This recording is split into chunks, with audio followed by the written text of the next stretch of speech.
नेकी ज़ाया नहीं होती। सदियों पुरानी बात है।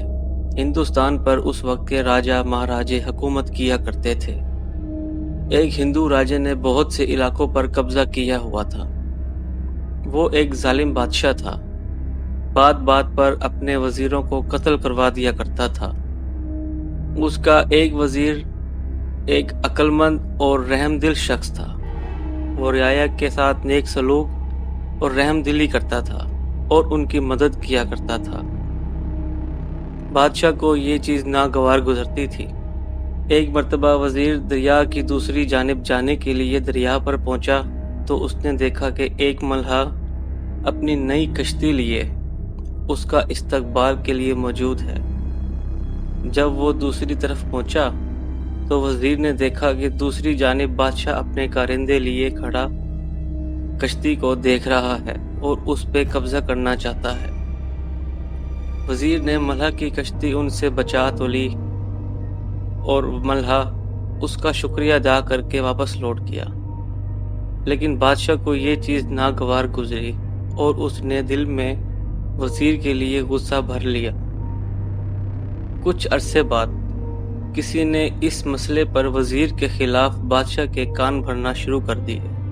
बादशाह तो पहले ही मौके की तलाश में था और सोचता रहता था कि किस तरह इस वजीर से बदला ले। कुछ अरसा पहले किसी और सल्तनत से ताल्लुक़ रखने वाले बादशाह ने इस बादशाह को एक सफ़ेद हाथी तोहफे में दिया। उस वक्त वो हाथी एक छोटा बच्चा था। अब हाथी जवान हो चुका था। बादशाह अब मैं अपने वजीरों और दरबारियों के हमरा उस हाथी को देखने गया। तमाम दरबारी और उसके वज़रा उसकी तारीफ कर रहे थे। बादशाह वजीर से इंतकाम लेना नहीं भूला था। उसने वजीर से कहा, मुझे इस हाथी का ठीक वजन बताओ वरना तुम्हें कत्ल कर दिया जाएगा और तुम्हारे पास 10 दिन की मोहलत है। वजीर बहुत परेशान हुआ। मुख्तलिफ तदबीरों का सोचने लगा मगर कुछ समझ नहीं आ रहा था। वो परेशानी के आलम में दरिया की तरफ निकल गया। वहां बैठकर सोचो विचार करने लगा कि इसी दौरान वही कश्ती वाला बुजुर्ग उसके पास आया, झुक के सलाम किया।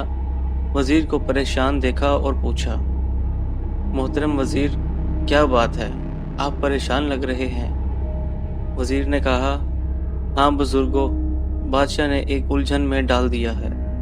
10 दिन की मोहलत थी, आज 8वां दिन है। अगर जवाब ना दिया तो मेरी गर्दन उड़ा दी जाएगी। वो उलझन क्या है? मल्हा ने पूछा। शायद मैं मदद कर सकूं। वजीर ने कहा, बात यह है कि बादशाह के पास एक सफ़ेद हाथी था। अब वो बड़ा हो गया है। उसका वजन बताने का पूछा जा रहा है मेरे से, वरना मेरी गर्दन उड़ा दी जाएगी। मल्हा ने कहा, यह तो कोई मसला नहीं, चुटकी बजाते ही हल हो जाएगा।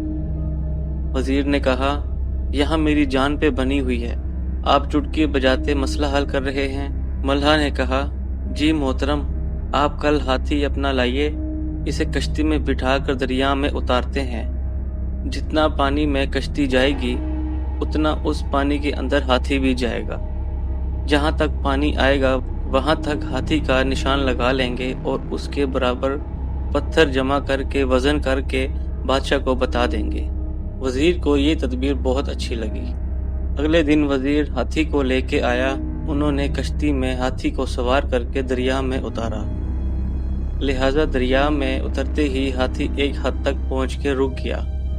जहां तक उसका पानी आया वहां तक उन्होंने हाथी के जिस्म पर निशान लगा दिया और उतने पत्थर एक वजन के जमा करके उनका वजन किया और अपने पास नोट कर लिया।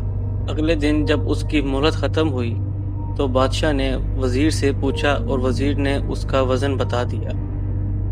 बादशाह को ये सुनकर हैरानगी हुई और उसने सारा किस्सा पूछा। वजीर ने उसको सारा किस्सा बताया। जब बादशाह ने सुना कि वजीर को उसकी नेकी का सिला मिला है तो वो बहुत हैरान हुआ और अपने गलती का इतराफ़ किया कि वजीर ने भी मेरे कई मामलात में मेरी मदद की है तो मुझे भी इसका एहसान मंद होना चाहिए। सच कहते हैं کہ نیکی کرو دریا میں ڈالو، کہ نیکی کبھی ضائع نہیں ہوتی۔